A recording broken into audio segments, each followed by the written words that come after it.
Court practice news में आपका स्वागत है। आज 17 दिसंबर 2025 है। पिछले 2 दिनों में अदालतों से लगभग 20 बड़ी खबरें आई हैं और अगर आप सिर्फ सुर्खियां देखें तो लगेगा कि सब कुछ बिखरा हुआ है। कहीं कोई जमानत, कहीं कोई याचिका खारिज, कहीं कोई नया निर्देश। लेकिन जब आप इन सभी को एक साथ रखकर देखते हैं तो एक बहुत ही दिलचस्प तस्वीर उभरती है।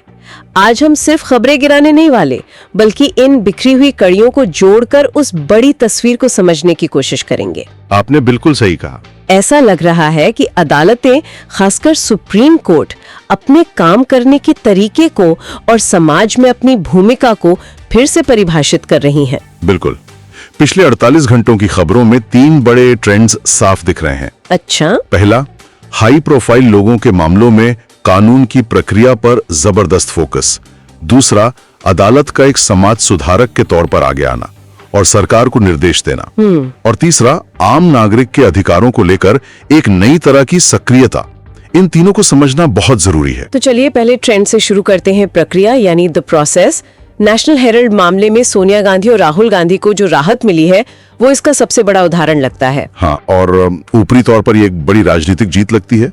कांग्रेस पार्टी इसे सत्य की जीत भी कह रही है। बिल्कुल। लेकिन यहाँ पर जो सबसे दिलचस्प बात है वो ये कि अदालत ने उन्हें निर्दोष या पाक साफ नहीं कहा है। अच्छा। अदालत ने केस को मेरिट पर सुना ही नहीं। उन्होंने सिर्फ इतना कहा कि प्रवर्तन निदेशालय यानी ईडी ने जिस तरह से ये केस बनाया वो तरीका ही गलत था। इसे थोड़ा और आसान भाषा में समझाएंगे, ये तरीका गलत था का क्या मतलब है? मतलब ये कि मनी लॉन्ड्रिंग रोकथाम अधिनियम यानी पीएमएलए के तहत केस बनाने के लिए एक एफआईआर या पुलिस रिपोर्ट जैसी कोई चीज होनी चाहिए जो एक शेड्यूल्ड ऑफेंस हो। ओके। ईडी का पूरा मामला एक निजी शिकायत पर आधारित था, तो अदालत ने कहा आपकी नींव कच्ची है, इसलिए हम इस पर बनी इमारत पर बात ही नहीं करेंगे। अच्छा, तो ये एक प्रक्रियात्मक जीत है, मेरिट पर नहीं। बिल्कुल। अदालत कह रही है आप कितने भी बड़े क्यों ना हो, आपको कानून के दायरे में और सही प्रक्रिया के साथ ही काम करना होगा। और यही प्रक्रिया पर जोर हमें डीएचएफएल घोटाले वाले मामले में भी दिखा, है ना, जहां वाधवान बंधुओं को सुप्रीम कोर्ट से जमानत मिल गई। हाँ बिल्कुल। ये मामला तो करीब 57,000 करोड़ के बैंक फ्रॉड का है। इतने बड़े घोटाले में जमानत मिलना आम लोगों को थोड़ा हैरान कर सकता है। बिल्कुल हैरान कर सकता है। लेकिन सुप्रीम कोर्ट यहाँ एक व्यक्ति या एक केस को नहीं बल्कि एक बड़े कानूनी सिद्धांत को देख रहा था। वो सिद्धांत है bail is the rule, jail is an exception. जमानत नियम है, जेल एक अपवाद। सही। कोर्ट ने बहुत सख्ती से कहा कि इस सिद्धांत से हटना संविधान पर ही सवाल खड़े करता है।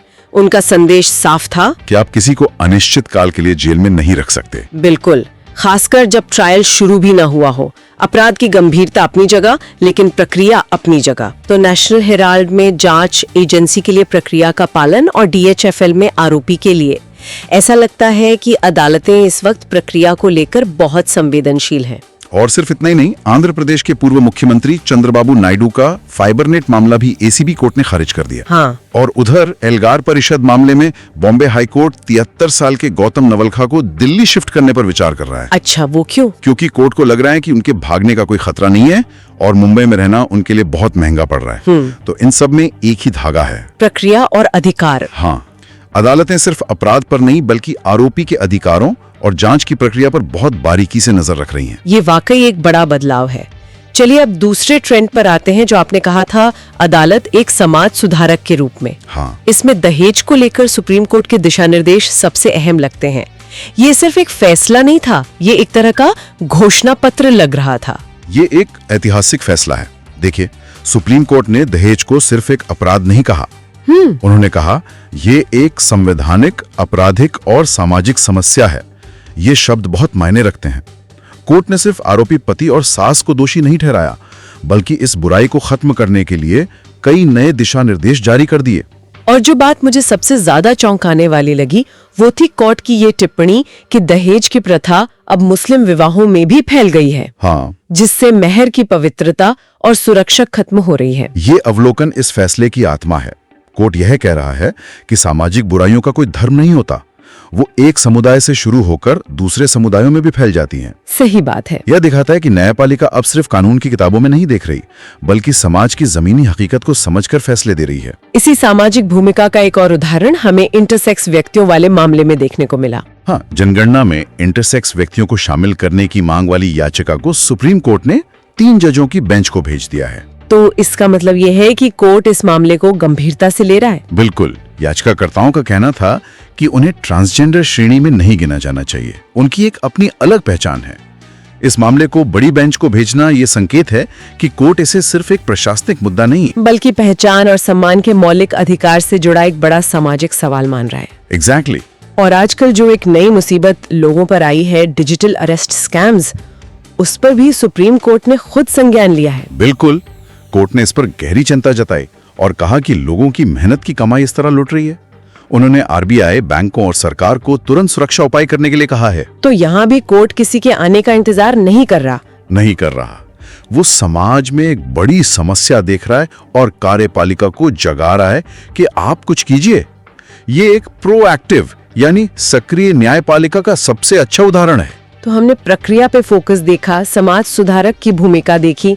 अब तीसरे ट्रेंड पर आते आम नागरिक के अधिकार। गोवा के नाइट क्लब में जो आग लगी, उस पर बॉम्बे हाईकोर्ट ने जो किया वो कमाल का था। उसे कहते हैं स्वतः संज्ञान लेना, यानी सुओ मोटो कॉग्निजेंस। मतलब किसी ने याचिका नहीं डाली, कोर्ट ने खुद ही केस शुरू कर दिया। हाँ, अखबारों में खबर पढ़कर कोर्ट ने गोवा सरकार से पूछा कि लोगों की सुरक्षा के लिए आपके पास क्या उपाय हैं।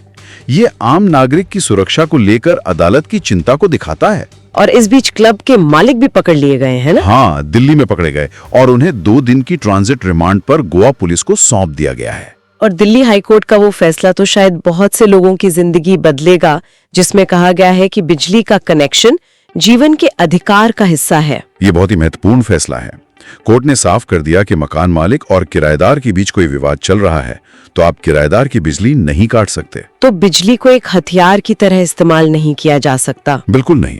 बिजली एक बुनियादी जरूरत है।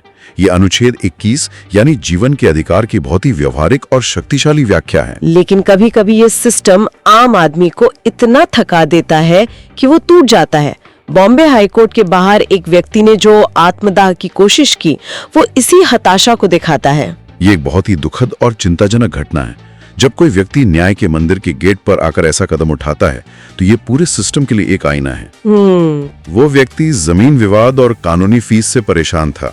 ये हमें याद दिलाता है कि इन बड़े बड़े फैसलों और सिद्धांतों के बीच न्याय तक पहुंचना आज भी एक आम इंसान के लिए कितना मुश्किल और महंगा हो सकता है। सही कह रहे हैं।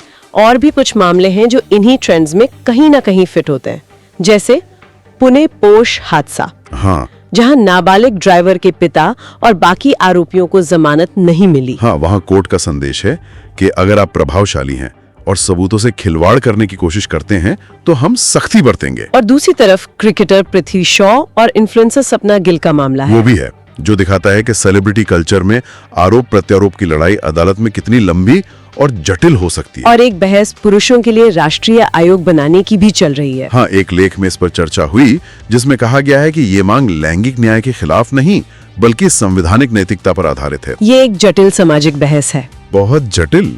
और ये अब कानूनी गलियारों तक भी पहुंच रही है। ये भी दिखाता है कि कानून को अब सिर्फ एक नजरिए से नहीं बल्कि एक व्यापक समानता के नजरिए से देखने की मांग उठ रही है।